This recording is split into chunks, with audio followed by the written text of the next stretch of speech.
네, 남유다 왕 아사가 계속해서 하나님 보시기에 선하고 올바른 그러한 삶을 살고 행동을 하는데요. 그래서 이제 그가 두 번째로 온 나라와 백성들을 이제 정결하게 하는 것을 오늘 말씀 역대하 15장을 통해서 보게 됩니다. 그래서 어떻게 보면은 역대하 15장은 아사의 두 번째 종교 개혁이 종교 개혁이라고 우리가 볼 수가 있습니다. 근데 이것이 이제 선지자의 말씀을 통해서 이루어지는데요. 아사가 이번에 잘한 것은 하나님의 말씀이 선지자를 통해서 임하실 때 그것에 대해서 응답을 하고 긍정적으로 반응을 했다는 것입니다. 오늘 그 내용을 한번 보도록 하겠는데요. 1절을 보니까 하나님의 영이 오뎃의 아들 아사랴에게 임하셨다라는 말씀이 나옵니다. 하나님 말씀이 아사에게 오는데 그것이 선지자 아사랴를 통해서 그렇게 주어진 것입니다. 하나님의 메시지는 무엇이었는가? 2절에 나오죠.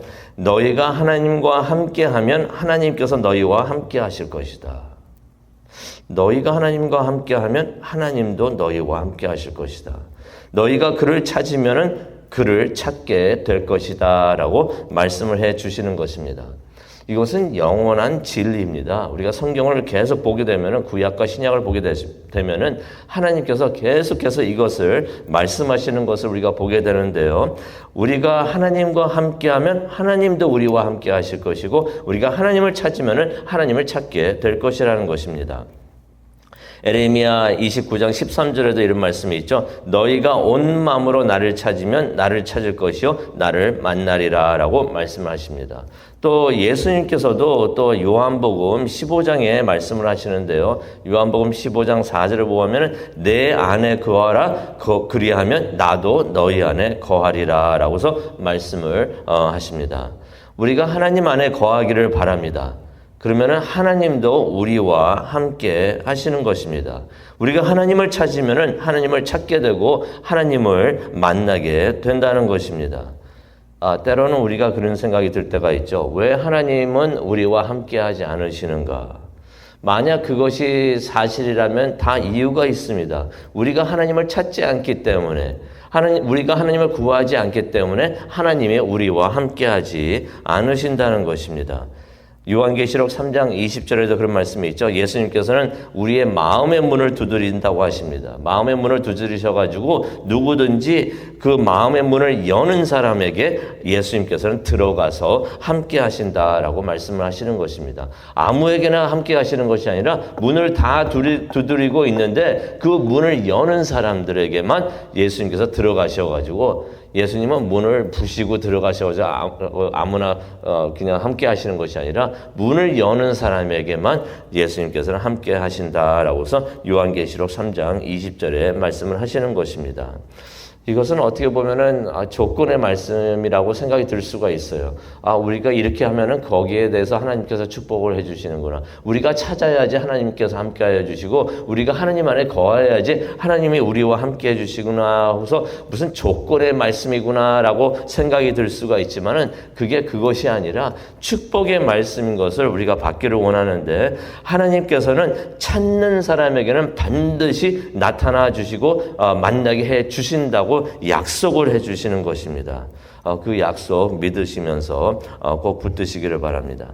그러면서 이제 4절을 보게 되니까 과거에 이스라엘이 오랫동안 하나님과 함께하지 못하였다라는 말씀이 나옵니다. 아마 사사기 때를 의미하는 것 같은데요. 그때는 사람들이 모두 자기 생각대로 결정하고 행동을 했습니다. 자기 생각이 맞다라고 생각하고 모두 다가 각자의 생각대로 했으니까 기준이 없었던 것이에요. 서로가 맞다 그러고 서로가 내 말이 옳다고 막 하고 있으니까 혼란만 있고 기준이 없었었는데 어쩌면 이것이 요즘 우리 세상과 같지 않은가 생각을 해봅니다. 많은 사람들이 그러죠. 다 각자 자신의 생각이 맞고 그것이 기준이라고 생각을 하고 있는데 만약에 그것이 사실이라면은 지금 이 세상에는 그들이 하나님과 함께하지 않는다는 것을 또 의미하는 것을 우리가 볼 수가 있습니다. 그래서 하나님께서 결론의 말씀을 주시는데요. 그게 7절에 나와 있습니다. 그러나 너희는 용기를 내고 포기하지 말라. 너희가 한 일에 대해 상을 받을 것이다 라고 말씀을 하십니다. 선하고 올바르게 살면은 하나님의 말씀에 기준을 두고서 살면은 하나님께서 반드시 상을 주신다는 것입니다. 그래서 이제 아사가 하나님의 말씀을 듣고서 이제 응답을 하는데요. 하나님께서 말씀하신 대로 그대로 이제 따르는 것을 우리가 보게 됩니다. 이게 참 중요합니다. 하나님의 말씀을 듣는 것도 참 중요하지만은 더 중요한 것은 말씀대로 살기로 결심하고 그렇게 실천하는 것이 더 중요한 것을 우리가 볼 수가 있습니다. 아사가 8절을 보면은 그래서 이런 말이 있습니다. 가증한 물건들을 다 온 나라에서 다 없앴다라는 말씀이 8절에 나옵니다. 여기서 말하는 가증한 물건들이라는 것은 우상을 말하는 것입니다. 우상을 없앴다는 것입니다. 그런데 이상하죠. 이전에도 우상을 다 없앴는데 무슨 또 우상인가? 첫 번째 종교개혁이라고 할 수 있는 것은 아사가 왕이 되면서 그렇게 했고 또 10년 동안 하나님께서 그렇게 했기 때문에 평안을 주셨는데 이 일이 일어난 것은 아사가 왕이 된 지 15년이 됐다는 것입니다. 15년이 되면서 이전에 다 없앴던 그러한 우상들이 어느새 다시 들어와서 그 나라 안에 들어왔다는 것을 우리가 볼 수가 있습니다. 또 하나님의 제단을 재건을 했다고 했는데 어느새 벌써 또 하나님의 제단이 부서지고 무너진 곳이 있었다는 것입니다. 그리고 나서는 이제 아사가 백성들을 다 모으는데요. 유다하고 베냐민 지파만 모은 것이 아니라 다른 지파 사람들도 이때 다 모인 것을 보게 됩니다. 이전에 북왕국 이스라엘에서 내려온 사람들과 그 후손들일 수도 있고요. 또 최근에 하나님이 아사 왕과 함께 하신다는 걸 보고서 이스라엘에 있었던 사람들이 탈북을 해가지고 남쪽으로 남왕국으로 내려온 것을 우리가 구절을 통해서 보게 됩니다. 그러면서 이제 10절에 나오죠. 이때가 아사가 왕이 된 지 15년째가 되던 해다. 첫 종교개혁을 시작한 지 15년이 흘렀다는 것을 우리가 보게 됩니다. 그러면서 이제 많은 사람들이 모였는데 이 모인 목적이 있습니다. 12절에 나오죠. 온 마음을 다하고 영혼을 다하여 하나님 아버지를 찾겠다고 약속을 하는 시간이 되었던 것입니다. 우리가 하나님을 찾으면 하나님께서 우리와 함께 하신다고 했는데 우리가 하나님께 거하면은 하나님도 우리 안에 거하신다고 하셨는데 그것을 위해서 온 마음 다해서 또 영혼을 다해서 하나님을 찾겠다라고서 다짐하는 그렇게 또 다시 헌신하는 시간이 바로 되었던 것입니다. 그렇다면 그때 모였던 그 모임의 주제가 주님 뜻대로 살기로 했네. 뒤돌아보지 않겠네 하면서 그렇게 헌신을 다짐하는 시간이 되었다는 것을 우리가 깨달을 수가 있습니다. 그러면서 이제 그 결단과 다짐을 하면서 하나님만을 찾겠습니다라고 결단과 다짐을 하면서 그것을 확고히 하고자 하여서 또 다른 약속을 하는데요. 그게 13절에 나옵니다. 하나님을 찾지 않는 사람들은 다 죽이겠습니다라고서 말을 하는 것입니다. 완전히 헌신을 하겠다는 거죠. 헌신을 대충 하는 것이 아니라 우리 그 찬양도 있잖아요. 주님 뜻대로 살기로 했네. 이제는 더 이상 뒤돌아보지 않겠네. 완전히 헌신을 하겠다고 하는 것이었는데 그렇게 헌신을 다짐하는 것을 우리가 13절을 통해서 보게 됩니다.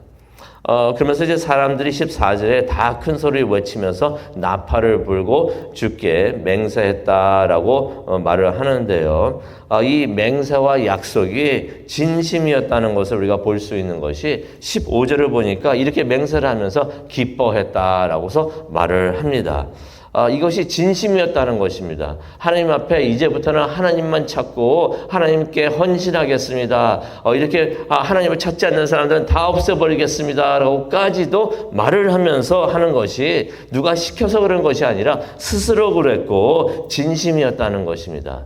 그래서 그렇게 하면서 기뻐했다는 것을 우리가 말씀을 통해서 우리가 볼 수가 있습니다. 그렇게 진심으로 스스로 헌신하면서 하나님을 찾으니 15절을 보니까 하나님께서 그들에게 평안을 주셨다라는 말씀이 나옵니다. 그러면서 이제 아사가 그런 종교개혁을 하는데 그 종교개혁을 하는 그 의지가 얼마나 강했는가, 어떠한 마음으로 그렇게 온 나라와 사람들을 정결하게 성결하게 했는가, 그 의지를 우리가 알 수 있는 말씀을 우리가 보게 되는데 16절을 가기를 원합니다. 16절을 가니까 이런 말씀이 있습니다. 아사가 어떠한 일까지 했는가? 그의 어머니를 대비 자리에서 물러나게 했다라는 말씀이 나옵니다. 대비라는 어머니가 되니까 어머니는 대비가 되는데 그 자리에서 내쫓아냈다는 것입니다. 이유가 있습니다. 그 어머니가 아세라 우상을 만들었기 때문이라는 것입니다. 그러면서 이제 아사가 그녀가 세운 우상들을 다 찍어 태웠다라는 말씀이 16절에 나옵니다. 아사가 그렇게 우상들을 없애는데 어느 정도 어떠한 확고한 다짐을 결단을 가지고 했는가, 의지를 가지고 했는가, 이런 마음으로 했구나 하는 것을 알 수가 있는 것입니다. 자신의 어머니가 우상을 만드니까 그 어머니를 대비 자리에서 내쫓으면서까지도 그렇게 종교 개혁을 확고히 했다는 것을 우리가 보게 됩니다. 그런데 17절을 보게 되니까요, 이런 말씀이 있습니다. 산당은 제거하지 않았다라는 말씀이 나옵니다. 산당은 뭘 말합니까? 우상을 섬기는 장소를 말하는 것입니다. 왜 그랬을까요? 우상을 다 없애고 불태워버리고 자신의 어머니까지도 내쫓으면서 그렇게까지도 우상을 다 없앴는데 산당은 제거하지 않았다. 우상을 섬기는 그 장소, 그 신전은 제거하지 않았다는 것입니다. 왜 그랬을까요? 이것을 없애기에는 좀 아까웠나요?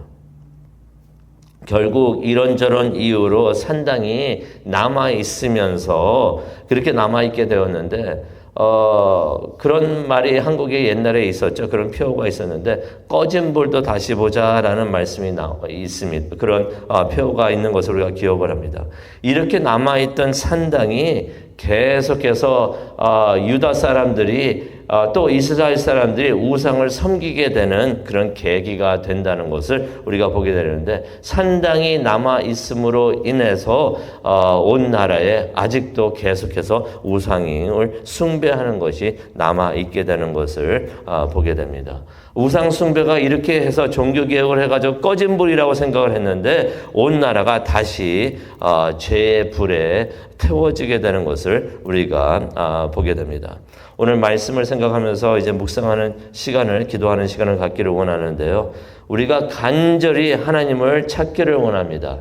하나님을 찾는 것이 복을 받는 비결이 되는 것을 우리가 깨닫고, 우리가 그렇게 하나님을 열심히 찾기를 원하고요.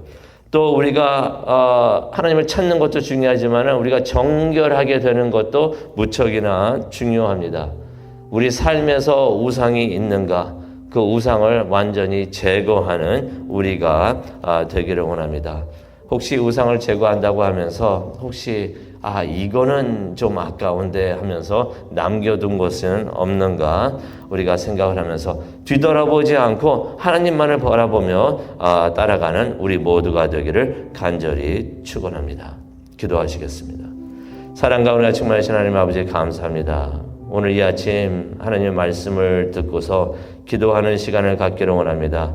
하나님만을 찾고 하나님을 따르겠다고 다짐하는 시간이 되게 하여 주시옵소서.